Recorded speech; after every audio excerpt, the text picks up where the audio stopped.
کوئی تمہارے ہاتھ سے تو چھین کر لے جا سکتا ہے مگر نصیب سے نہیں۔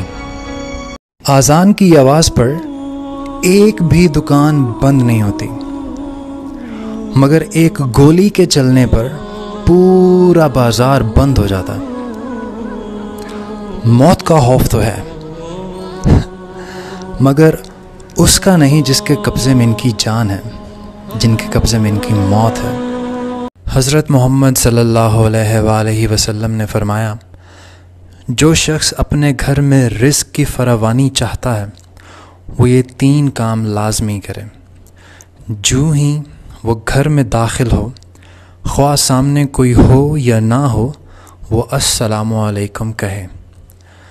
نمبر 2 پہ وہ آیت الکرسی پڑھ کر پورے گھر میں پھونک دے۔ تیسری، وہ حضور پاک صلی اللہ علیہ وآلہ وسلم پر درود بھیجے، تو انشاءاللہ رزق کہاں کہاں سے آئے گا آپ سنبھال بھی نہیں پائیں گے۔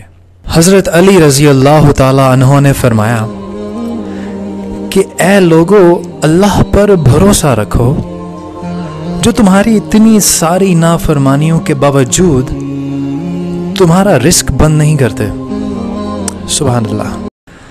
بیت الخلاء میں جا کر باتیں کرنا، قبرستان میں جا کر ہنسنا، رشتہ داروں سے بدسلوکی کرنا، الٹا ہو کر سونا، نماز مغرب سے نماز عشاء کے درمیانی اوقات میں سونا اور سورج طلوع ہونے کے بعد بھی سونا، یہ وہ تمام وجوہات ہیں جن کی بنا پر آپ کے گھر میں غربت آتی ہے، آپ کے پیسے میں برکت نہیں رہتی۔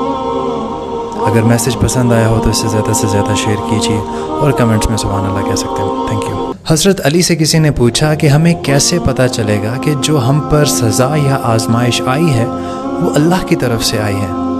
تو حضرت علی نے فرمایا، جو مصیبت تمہیں اللہ سے دور کر دے وہ اللہ کی طرف سے سزا ہے، اور جو مصیبت تمہیں اللہ کے قریب لے جائے وہ تمہاری آزمائش ہے۔ سبحان اللہ۔ حضور اکرم صلی اللہ علیہ وآلہ وسلم نے فرمایا کہ 3 چیزیں انسان کو ختم کر دیتی ہیں: پریشانی، بھوک اور دیر سے سونا۔ مشکل وقت میں ہمیشہ اللہ سے دعائیں کریں، کیونکہ جہاں انسان کا حوصلہ ختم ہوتا ہے وہاں سے خدا کی رحمتوں کا سلسلہ شروع ہوتا ہے۔ جانتے ہیں، بل گیٹس سے ایک سوال پوچھا گیا تھا کہ آپ کی کامیابی کا راز کیا ہے، تو انہوں نے پتہ ہے کیا جواب دیا؟ کہتے ہیں کہ میں نے زندگی میں بہت چھوٹی اور بہت کم چیزوں پر بہت زیادہ فوکس کیا ہے، یہ ان کی کامیابی کا راز ہے۔ اگر آپ زندگی میں سوچتے اور ہر چھوٹی چھوٹی بات آپ کو افیکٹ کرتی ہے تو آپ کے لائف کی سکسیس کہیں نہ کہیں روک رہے ہو، کیونکہ آپ کے جو لائف میں آپ کو جو ٹیلنٹ خدا کی طرف سے ملا ہے اس چیز کو آپ امپرووائز اور نرش ٹائم بائی ٹائم نہیں کر پاتے ہو۔